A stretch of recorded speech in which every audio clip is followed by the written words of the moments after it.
So you're just a leech living off your parents at your ripe old age, huh? Lily, leeches should get lost. This is going to be our house. My 8-year-old niece, Emily, spat out these hurtful words, grinning. My sister Anne and her husband Sam were snickering next to Emily. I could guess the kind of parenting they were doing, given the outrageous statement from an 8-year-old. I no longer felt any need to forgive them, my niece, my sister, or her husband. I felt the pent-up anger inside me flare up. My name is Lily. I live with my parents at our family home. I used to live on my own, but I moved back home because I was worried about my aging parents. I love my work and I'm not at all interested in relationships. I never intended to get married, and one of the reasons I decided to live at home was to cherish the time I had with my parents. My dad was a chef and he's really good at cooking. Even after retiring, he cooks for us at home, and I always look forward to meals. Having lived alone, I miss my dad's cooking, which is one of the reasons why I returned home, but that's a secret. When I decided to live with them and support the household, my mom retired from the part-time job she had held for many years. She was hesitant, but I suggested it might be the right time. Both my mom and dad had been doing a lot of standing at their jobs and had sometimes thrown out their backs. I convinced them to quit their jobs, telling them there was no need to push themselves since I was supporting the household. I'm a mess outside of work and I'm not good at housekeeping, so I appreciate that my parents are at home doing chores. It's a win-win relationship between my parents and me. Disrupting the stable life are my sister Anne, her husband Sam, and their 8-year-old daughter Emily. Almost every week, they show up at our house uninvited, driving 30 minutes for a free meal. Anne justifies their visits by saying it helps them save on food expenses. Raising a child is costly, and Sam neither denies nor hides this. They would eat the meals my dad cooked as if it was their right and leave without even cleaning up. This routine has become their weekly habit. It might have been tolerable if they just came, ate, and left. But Anne's other behaviors were unacceptable. Every time before leaving, she would scrounge around her house, taking items she thought she could sell on an online flea market app. As a result, I've had to hide my accessories and imported clothes in the back of my closet. On top of that, she rummages through our fridge, taking food without asking. When I confronted her, saying this would be considered theft if she were a stranger, she dismissed me, saying, "You wouldn't understand, Lily. It's tough to run a household when you're married." But Anne isn't the only selfish one. Emily, who takes after her mother, has become increasingly like her as she's grown up. "Ew, this is gross." Emily made a sour face at the meal my dad had prepared. Neither Anne nor Sam scolded her. My dad, a retired chef who takes pride in his cooking, would never make anything that tasted bad. Yet Emily complained, "I can't eat this. It's disgusting. I want cake." When Sam heard Emily's demand for cake, he turned to me and asked, "Do we have any cake? Emily seems to want some." I couldn't help but frown and respond, "Ha." Sensing potential trouble, my father quickly stepped between us, apologetically saying, "Sorry, we didn't prepare any cake. Did you not enjoy today's meal, Emily?" Emily remained displeased. "Oh, Sieki, I only want to eat sweet things. Desserts are the best. I don't want to eat Grandpa's food." "Oh, I find it convenient and it saves us on grocery bills, so it's fantastic. But if Emily says so, we have no choice." "Dad, Mom, please prepare some sweets and cake for Emily next week," Sam said. I couldn't forgive Anne for accepting Emily's selfishness and for bossing our parents around. However, if I spoke out now, our already shrinking parents would feel even more troubled. I pitied my parents, unable to complain as Anne's family left as usual after looking through our house. I couldn't believe their audacity behaving that way just because it's their parents' house. It was unforgivable. My mother apologized, blaming herself for not having the cake ready, while my father quietly disposed of the leftover food meant for Emily. It pained me to see my parents act this way. The next week, I debated whether to ask Anne and her family to stop visiting, only to have them show up at our door once again without warning. They walked in as if it were their right, asking, "Is dinner ready?" Emily complained about the cake my mother had bought, insisting she wanted one with more strawberries. Sam took charge of the TV remote without asking. Watching my sister and her family act so entitled left me stunned. While my father's cooking was served, Anne and Sam enjoyed their meal, chatting and sharing a bottle of wine. Emily, unhappy with the cake and refusing to eat her dinner, played games on her phone, remarking, "Grandpa and Grandma are really useless." desperate for them to leave, and suddenly chirped, "Oh, by the way, we've decided to move into this house starting next week." Huh. My voice echoed with surprise, and it seemed my parents, equally taken aback, hadn't heard this before. Sam chimed in to support Anne's announcement, saying, "Driving here every week is a hassle. Living together will save on groceries and rent." Struggling to find my voice, I finally objected. "Wait a minute, this is sudden. We don't have enough rooms, and you're planning to live here without contributing financially. That's presumptuous."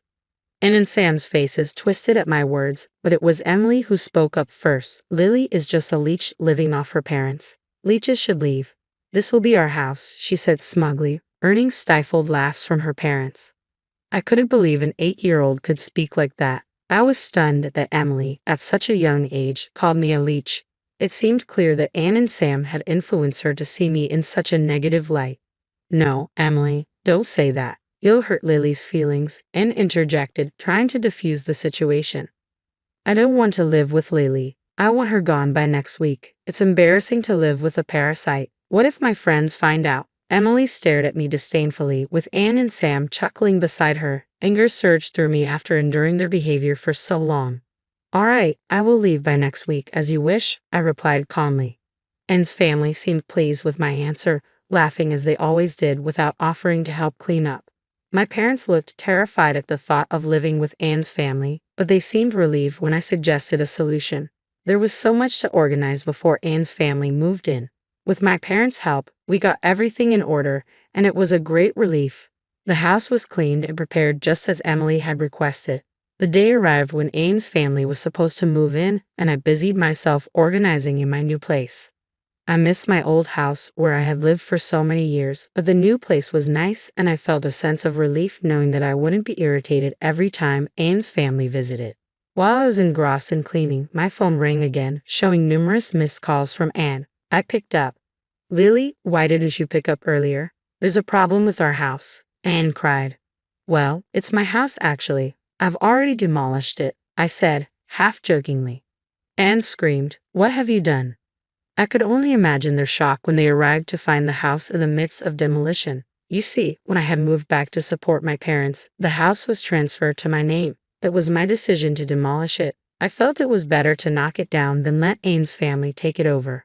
The house was old anyway, and my parents agreed with my choice. I wanted my parents to enjoy their retirement, so I took care of all their expenses. Emily's comments about me being a parasite were therefore completely misguided. I explained all of this to Anne. "You and Emily have said a lot of hurtful things about me. It's not right to teach your daughter to behave like that. It would be unfortunate if Emily ended up following your example," I told Anne, my voice laced with sarcasm. She appeared more shocked than remorseful. After selfishly criticizing me, she came to me almost in tears, asking, "What should we do? We've already ended our lease and moved out of our previous house. We'll be homeless. Emily is only 8 years old." "Maybe it will teach Emily a lesson about facing challenges," I replied casually, continuing to clean. Anne started crying. "How can you be so heartless?" I thought that should be my question. Who was it that insulted me repeatedly through their words and through their daughter? I asked her. "I'm sorry, I'll make Emily apologize too. Please, just for tonight, let us stay in your new place," Anne begged. "No, I can't do that. Both Mom and Dad are afraid to see you now. Your negativity always upsets them. They love our new home, and I won't let you ruin our happiness. I'm hanging up now. I'm busy," I said firmly, ending the call. Wait, please." Anne was still yelling, but I mercilessly hung up the phone. Afterwards, Anne kept calling numerous times, but I ignored her. It seemed like she also tried to reach out to our parents, but they too ignored her calls. Eventually, the relentless calls stopped. Presumably, Anne and her family managed to find a place to stay. When I wondered where they went, my mother explained the situation to Dad and me a few days later. Apparently, Anne had been sending messages to Mom via text only. It seems she's now staying with Sam's parents. Sam's mom, Anne's mother-in-law, is a very strict woman when it comes to rules and manners. Anne disliked her and appears to be struggling living under the roof of such a stern mother-in-law. Emily, too, who used to be spoiled rotten, seems to be learning a lot from this strict mother-in-law. There's no doubt she would have grown into a terrible adult if she continued her old ways. So, in retrospect, this seems to be a good thing. It may be tough on Emily, but it's unavoidable. I hope she'll manage to become a well-mannered grown-up. It seems Anne and Sam were more broke than we imagined. Sam was a fan of gambling, frequently squandering his money on various bets, and wasn't against gambling and didn't stop him, even enjoying it with him at times. However, they accumulated a substantial amount of debt due to their gambling. In order to repay this debt, it seems that they wanted to live with our parents. I was dumbfounded by how audacious their reason was. Sam ended up returning to his parents' house but reportedly disappeared after a few days. Whether he ran away of his own accord due to being chased by debt collectors or was forcibly taken away to work was unclear. Regardless, since he left a note saying, "I'm leaving home, please don't search for me," the police treated it as a case of him simply leaving home. And, without any savings, is now apparently working multiple jobs from dawn to dusk. She's sending daily messages to Mom about her hardships, but it seems Mom has no intention of helping Anne. "We raised her that way, but I think this is a necessary trial for her," Mom said. For your information, our parents and Sam's parents are on good terms and frequently communicate. When Mom apologized to Sam's mom for the trouble caused by Anne and Emily, Sam's mom energetically responded, "Having these kids who are worth educating has added some spice to my life. I apologize for the trouble my son caused. As an apology, I'll make sure to educate my daughter-in-law and granddaughter well." Anyway, my parents and I are relieved to have cut ties with Anne and her family. We're relishing the fact that we can now spend our days without the constant dread and annoyance. Dad, who had lost some confidence in his cooking after Emily's criticism, is now joyfully showing off his culinary skills. Thanks to our new house with a spacious kitchen, I've always loved Dad's cooking, and every time I say delicious, he seems more motivated to cook. Mom, who used to get exhausted every time Anne's family visited and lost the energy to go outside, is now often going out since we moved. She joined a local club and resumed her old hobby of painting. My mom's forte is watercolor painting. She's always joyfully crafting her artwork under the gentle guidance of her teacher. Recently, she's been heading out to the park, sketchbook in hand, to draw various objects and scenes. We're eagerly looking forward to the upcoming exhibition by the art club my mom is a part of, and we plan to attend. My life continues as it always has, busy but enjoyable as I continue doing the work I love. The constant nagging from my sister and her family has finally ceased, reducing my stress levels significantly. It wasn't until I felt this relief that I realized just how much stress they had been causing me. It's refreshing to remember just how bright and cheerful I can be. My parents are aging, but they are enjoying their lives now, which makes me happy. Even if they eventually need care, our home is equipped with accessibility features, making caregiving easier. Lily, thanks to you, we are so happy. We truly appreciate it, my mother often says. My father echoes her sentiments with a warm smile. Indeed, my devotion to my parents was born from a desire not to have regrets when the inevitable separation comes. However, seeing them so pleased is the greatest reward. I want to continue living this slow-paced, warm life and will do what I can to ensure our daily lives remain this way.